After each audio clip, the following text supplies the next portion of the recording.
오늘도 주님의 은혜로 사순절 기간의 5번째 주를 지내면서 어떻게 살아가는 것이 하나님 앞에서 온전한 신앙인으로 살아가는 것일까? 그리고 하나님은 어떤 삶을 우리 가운데를 원하실까? 굉장히 진지하게 묵상을 하게 됩니다. 그 이유 중에 하나는 여러분들이 아시는 분 아실 터인데 그 이혜인 수녀라고 있습니다. 이 수녀님이 지으신 그 사순절의 기도라는 시가 있어요. 물론 한 번 쓰신 게 아니에요. 이혜인 수녀가 쓰신 사순절의 기도는 굉장히 많습니다. 그래서 그 많은 기도문들 중에 또 이러한 시귀가 저의 마음을 상당히 울림이 있어서 제가 한번 나눠보려고 합니다. 전문이 아니라 제가 읽는 부분이 한 4연 정도 됩니다. 한번 읽겠습니다. 해마다 이맘때쯤 당신께 바치는 나의 기도가 그리 놀랍고 새로운 것이 아님을 슬퍼하지 않게 하소서. 마음의 얼음도 풀리는 봄의 강변에서 당신께 드리는 나의 편지가 또다시 부끄러운 죄의 고백서임을 슬퍼하지 않게 하소서. 살아있는 거울 앞에 서듯 당신 앞에 서면 얼룩진 얼굴이 내가 보입니다. 죄송합니다 라는 나의 말도 어느새 낡은 구두 뒤축처럼 닳고 닳아 자꾸 되풀이할 염치도 없지만 아직도 이 말 없이는 당신께 나아갈 수 없음을 고백하오니 용서하소서 이 죄인. 요 말씀을 나누는데요. 특별히 마지막에 있는 죄송합니다라는 나의 말도 어느새 낡은 구두 뒤축처럼 닳고 닳아 자꾸 되풀이할 염치도 없지만, 우리는 그렇습니다. 해마다 이맘때쯤 사순절 기간이 되면은 무언가를 해야 하지 않을까? 예수님 앞에 뭔가 좀 슬퍼해야, 저는 그래요. 슬퍼하는 척을 해야 할 것 같고, 뭔가 좀 절제해야 하는 척을 해야 될 것 같고, 뭔가 주님의 십자가 앞에 무릎을 꿇는 척을 해야 할 것 같은, 이것이 너무 부담스럽게 다가와요. 왜? 사실 십자가의 죽으심은 사순절을 위한 십자가의 죽으심이 아니잖아요. 우리 인생 전체를 놓고 우리의 구원을 놓고 십자가에 죽으신 건데 1년 365일 기간 동안 사실 우리가 나 중심적으로 사는 시간들이 훨씬 더 많아요. 그런데 어찌 보면 사순절 기간이 돌아오게 되어지면 괜히 더 죄인이 된 것 같고, 그리 되지 못하게 살았으니까 좀 염치가 없는 것 같고, 특별히 또 사순절 기간에 뭐가 있어요? 고난주간을 넣어서 그 고난주간은 왠지 금식을 해야만 내가 그 시간을 좀 하나님 앞에 면을 좀 서면서 보낼 수 있을 것만 같은. 여러분 과연 그럴까요? 우리의 금식의 의미와 사순절의 의미가 과연 주님 앞에 뭔가 내가 신앙인의 모습으로 서는 척을 해야 될 것 같은 그런 의무감 때문에 다가오는 걸까요? 저는 사실 이 사순절을 지내면서 제 마음속에 지속적으로 들어오는 이 두드림이 바로 그거였어요. 바꾸어 얘기하면 우리의 인생 자체를 무엇처럼 살아야 돼요? 사실은 사순절 기간처럼 살아야 된다는 것이죠. 그래서 사순절의 의미를 여러분들이 너무 율법처럼 생각하지 않았으면 하고 싶은 게 저의 지금 전달하려는 메시지라는 것이죠. 사순절은 율법이 아니라는 것입니다. 사순절의 의미는 분명해요. 우리가 1년 365일을 예수님의 생애와 예수님의 고난에 집중하지 못하니까 그 기간만큼이라도 뭐 하자? 예수님에 대해서 집중하자. 그 의미 자체를 제가 폄하하거나 훼손시키고 싶은 생각은 조금도 없어요. 그러나 그것이 어떤 율법처럼 돼가지고 1년 365일 중에 한 320일 정도는 내 맘대로 사는데 그 40일만큼은 뭔가 하나님 앞에 그래서 내가 열심을 내잖아요 라는 식의 어떤 그런 의미로는 보내지 말자라는 것이죠. 결국 말씀으로 돌아와서 오늘 바울이 비록 로마에 있는 또 로마 주변에 있는 사람들에게 이 편지를 썼지만 바울은 율법을 잘 알고 있었던 사람이에요. 만약에 율법을 잘 몰랐던 어떤 다른 이방인의 선지자들이 오늘 로마서에 나와 있는 이 글을 썼다면 유대인 율법주의자들한테 공격당할 만한 여지가 많이 있어요.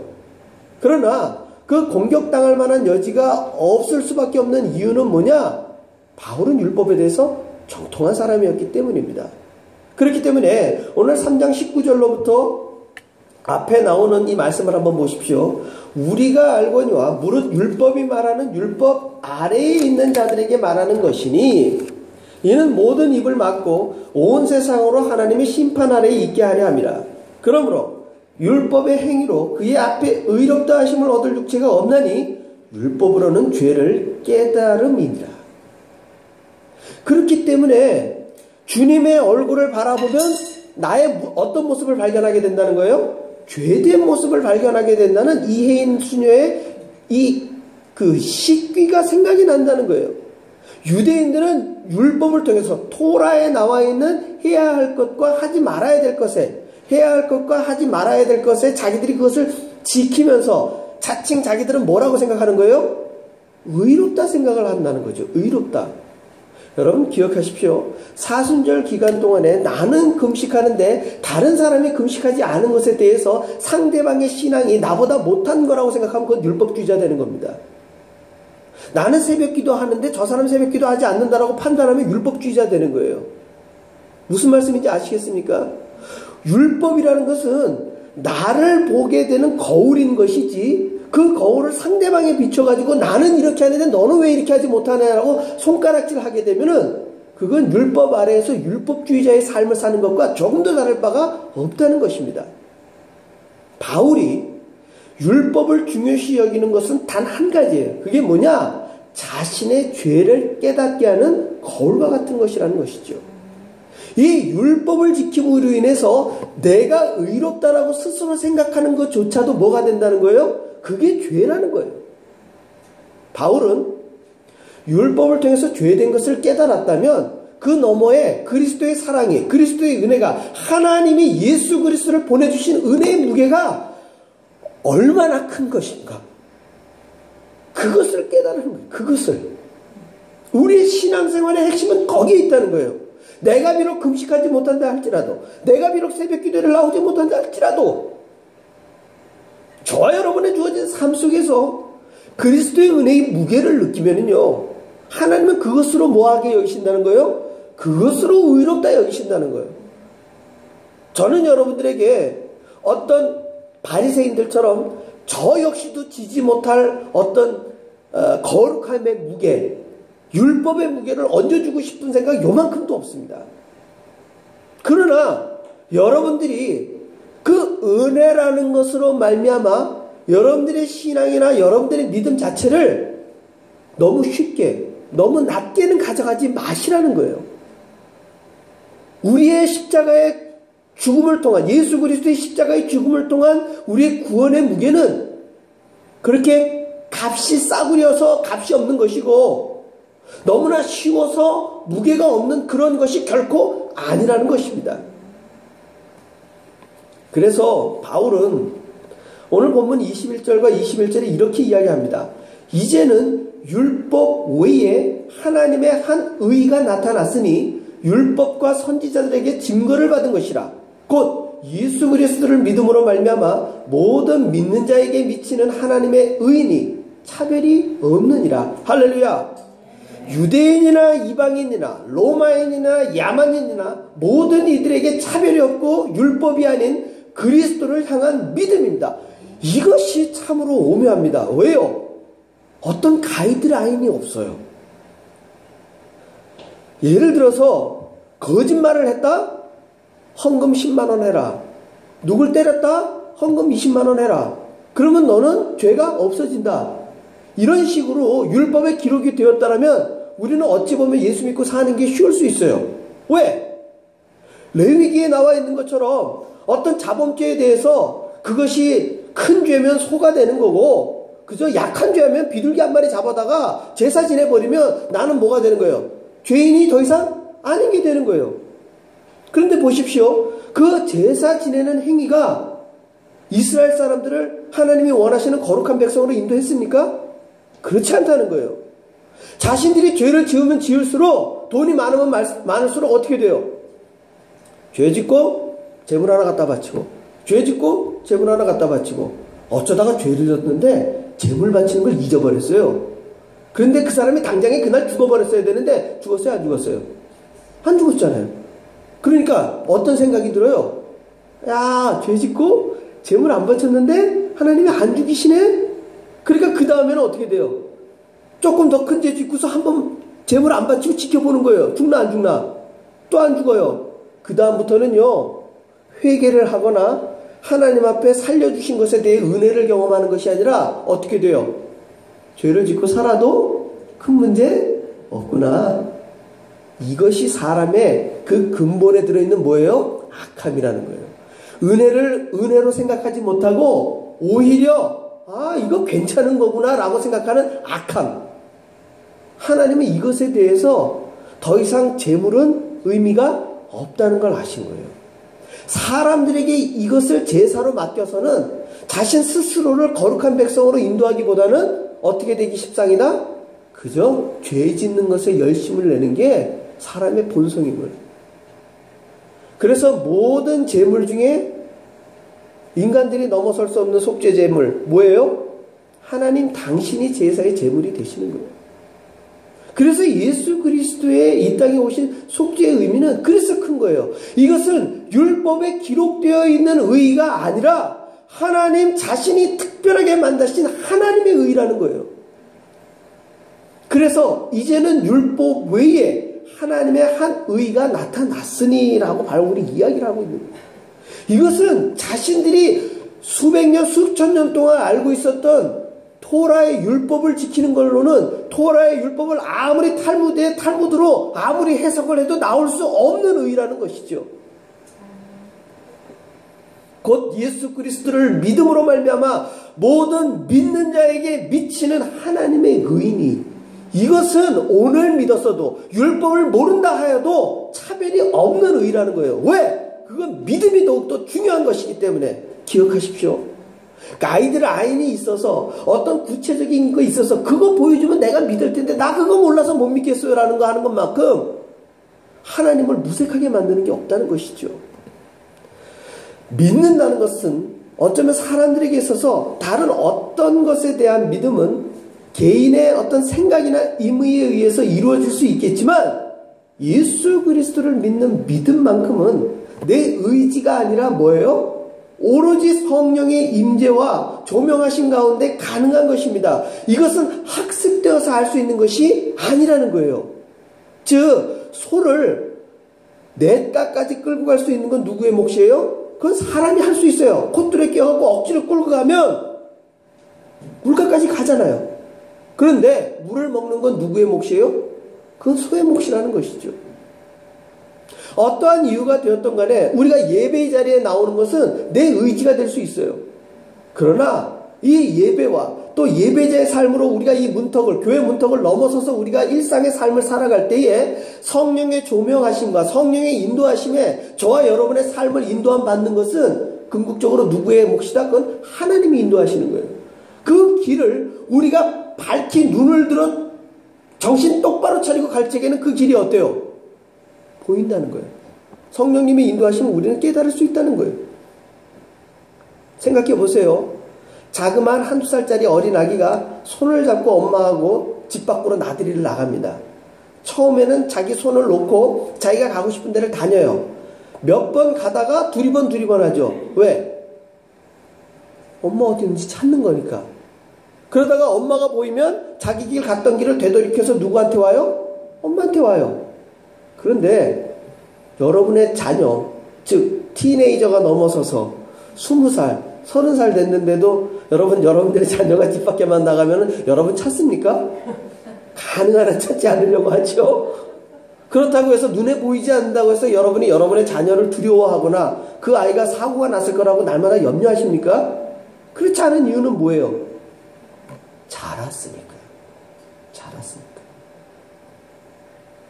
우리가 이 교회 문턱을 넘어서서 거룩한 신앙인으로 살아간다는 의미는 거기에 있는 거예요. 내가 성인이 됐지만 내 옆에 어머니가 계시지 않지만 정말 부모님의 가르침대로 나의 삶을 가능한 한 선한 대로 살려고 하는 우리 개인적인 의지가 있는 것처럼 우리가 신앙이 있고 우리가 믿음이 있다면 우리들의 날마다의 삶 속에 교회 안이 아니더라도 교회 바깥에서 누구를 발견할 수 있는 거예요? 하나님을 발견할 수 있는 것이고 그분의 말씀의 길을 우리가 따라갈 수 있는 것 아니겠습니까? 저는 분명히 말씀드립니다. 그것이 믿음이고 그것이 신앙이라는 거예요. 오늘날의 유대인들처럼 이마에다가 말씀 두루마리 집어넣어놓고 팔뚝에다가 말씀 기호를 차고서 그걸 차고 다니면서 내가 하나님의 율법을 몸에 지니고 다닌다는 사람으로 자기 의에 충만한 그러한 삶이 아니라 비록 성경책을 우리가 끼고 다니지 않는다 할지라도 그 말씀은 어디에 새겨져 있어요? 우리 가슴에, 우리의 심령에, 우리의 믿음에 새겨져 있다면 그 말씀이 시편 기자의 말처럼 내 길의 빛이요 내 발의 등이니이다 라고 우리는 고백할 수 있는 것 아니겠습니까? 영접하는 자 곧 그 이름을 믿는 자들에겐 하나님의 자녀가 되는 권세를 주셨다고 합니다. 저는 왕이나 대통령의 자녀를 만나본 적은 없어요. 그리고 특별히 부잣집의 자녀도 제가 좀 만나본 적이 별로 없어요. 근데 보세요. 그 사람들이 자기 집 밖을 나온다고 해가지고 자기들의 권세나 자기들의 어떤 부가 자기의 삶과는 구별됐다고 생각할까요? 그렇지 않잖아요. 당당하잖아요. 세상의 권세와 세상의 재물이 있는 사람들도 학교를 가든지 자기가 가는 길에 내가 어떤 사람인데 하면서 목에다 힘주고 다니는데 저와 여러분은 누구의 권세를 가진 사람이에요? 하나님의 자녀를, 하나님의 권세를 가진 자녀 아니겠습니까? 그런데 우리가 이 세상을 우리가 고개 숙이고 정말 땅을 바라보고 근심과 걱정에 세상의 고뇌에 가득 차서 살아갈 이유가 있겠습니까? 그렇지 않다는 것이죠. 여러분, 여러분의 자녀가 학교나 친구를 만났을 때 어깨가 축 처지고 고개를 떨구고 얼굴에 웃음기 하나 없이 산다고 한번 생각을 해보십시오. 그 자녀를 바라볼 때 여러분 기쁘겠습니까? 제가 왜 저래? 그리고 물어봤을 때 그 자녀의 입에서 우리 집은 가난해서요. 우리 집은 아무런 능력이 없잖아요. 라는 고백을 듣는다면 여러분들의 가슴은 기쁘고 감사하겠습니까? 야, 내가 이렇게 비고비인 마음을 가지고 있구나 하면서 야, 너 참 청년개월백하게 잘 사는구나. 그렇게 칭찬하겠습니까? 그렇지 않다는 거 아니겠습니까? 여러분 기억해 보십시오. 우리 하나님이 부족한 게 무엇이 있습니까? 우리 하나님의 능력 가운데 여러분 걱정할 게 뭐가 있습니까? 우리는 하나님을 걱정할 이유가 요만큼도 없다는 거예요. 우리에게 필요한 건 뭐예요? 그 전지전능하신 하나님을 믿는 믿음만 있으면 되는 거예요. 성경은 이 부분에 대해서 이렇게 증거합니다. 모든 사람이 죄를 범하였음에 하나님의 영광에 이르지 못하더니 그리스도 예수 안에 있는 성령으로 말미암아 하나님의 은혜로 값없이 의롭다 하심을 얻은 자 되었느니라.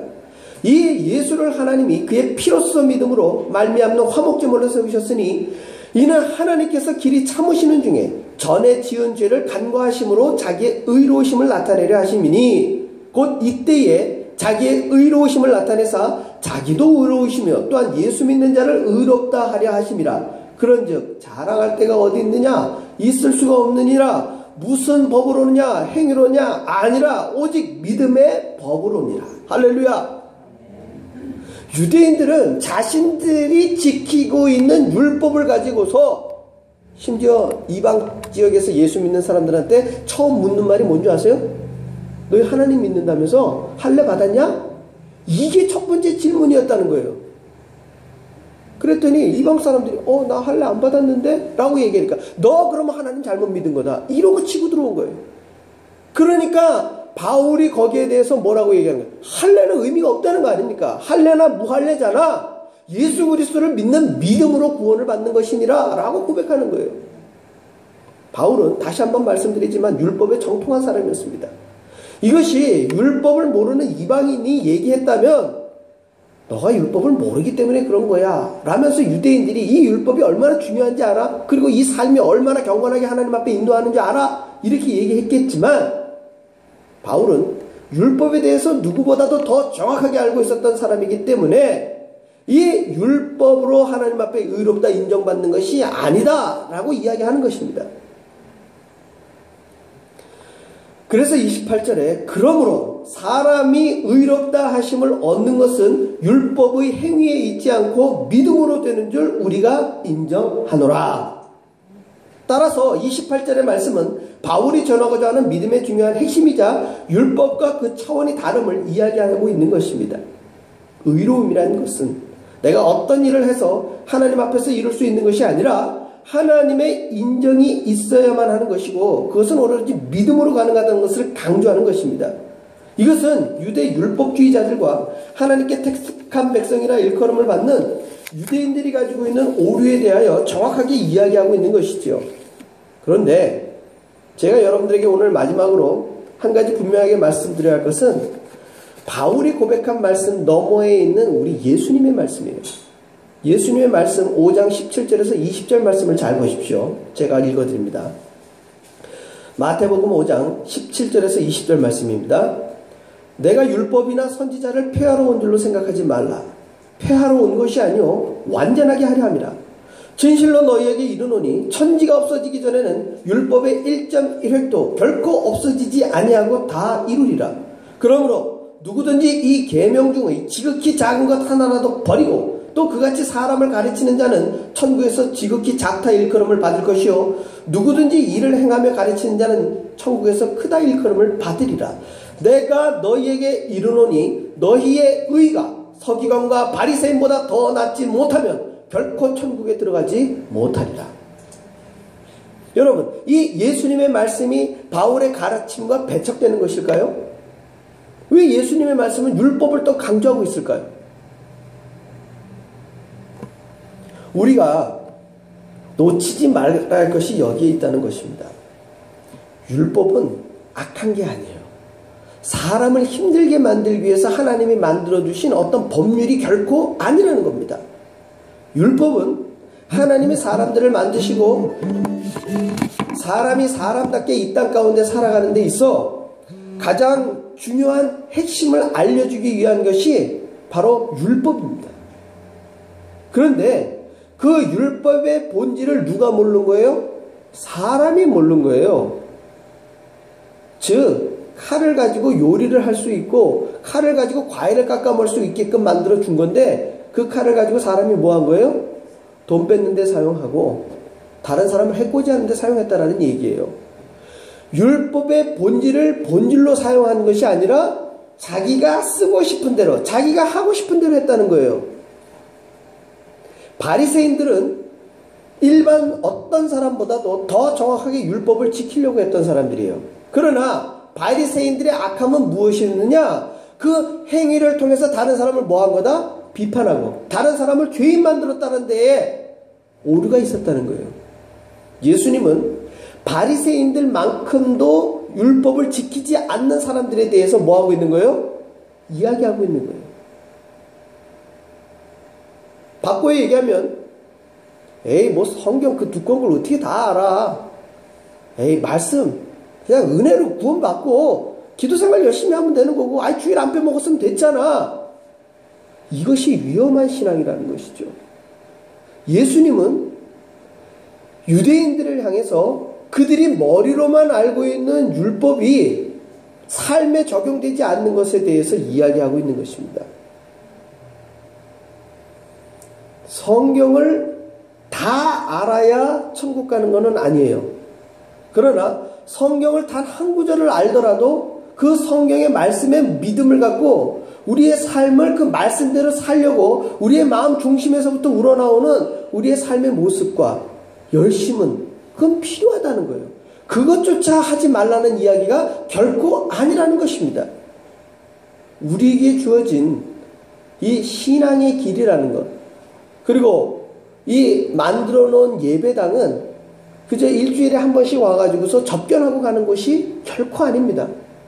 이곳은 우리의 한 주간의 삶을 하나님 앞에 와서 정말 진실하게 내 신앙의 모습과 하나님이 주신 하나님의 의를 견주어 봐서 내가 얼마나 부족하고 연약했는지 또 내가 그 말씀대로 얼마나 열심히 살았는지 하나님 앞에 자랑도 하고 정말 내가 이렇게 하나님의 말씀을 지켰어요 라고 고백도 하고 혹시 그 말씀을 이해하지 못하는 사람들에게 설명도 해주고 쉐어도 해주고 은혜를 나누어 주면서 우리가 이 교회 문턱을 넘어서 날마다 승리하며 살아갈 수 있는 힘을 공급받는 그러한 중요한 의미가 있는 것이 바로 이 교회입니다.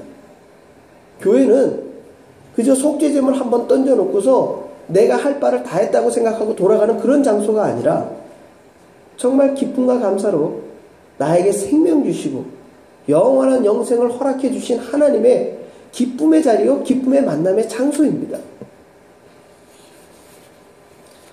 다른 사람이 나를 어떻게 바라볼까를 의식하면서 살아가기보다는 하나님이 나를 어떻게 지켜보고 계시는지, 나는 과연 마음의 중심이 그리고 나의 삶이 어떤지에 대해서 늘 돌아보는 그 삶의 기준이 말씀을 통하여 나타나기를 소망합니다. 율법을 외우는 것도 중요하지만 알고 있는 말씀대로 살아가는 것이 더 중요하다는 것이지요. 29절로 31절의 말씀에 귀를 기울이십시오. 하나님은 다만 유대인의 하나님이시냐? 또한 이방인의 하나님은 아니시냐? 진실로 이방인의 하나님도 되시느니라. 할례자도 믿음으로 말미암아 또한 무할례자도 믿음으로 말미암아 의롭다 하실 하나님은 한 분이시니라. 그런즉 우리가 믿음으로 말미암아 율법을 파기하느냐? 그럴 수 없느니라. 도리어 율법을 굳게 세우느니라. 결국 바울 역시도 예수님의 말씀과 어때요? 그 맥을 같이 하고 있다는 것입니다. 의롭다 하시면은 율법이 빠져 있는 것이 아닌 것처럼 우리의 삶의 기준이 바로 하나님의 말씀임을 잊지 마시기 바랍니다. 오직 믿음 매우 중요합니다. 그러나 그것이 자신의 감정이나 상상에 머무는 것이 아니라 말씀을 기초로 한 든든한 믿음이 되기를 축복합니다. 의롭다 하심을 얻은 자는 바로 믿음이 든든하게 서감에 따라서 여러분의 심령 가운데 하나님의 말씀이 반석과 같이 자리 잡아서 기분이나 느낌으로 예수님을 믿는 것이 아니라 공중의 권세 잡은 자를 물리치는 성령의 검, 말씀을 가지고 여러분들의 모든 생활에서 날마다의 삶 속에서 승리하는 저와 여러분, 하나님 앞에 의롭다 칭찬받는 모두가 되시기를 주님의 이름으로 축복합니다. 기도하겠습니다.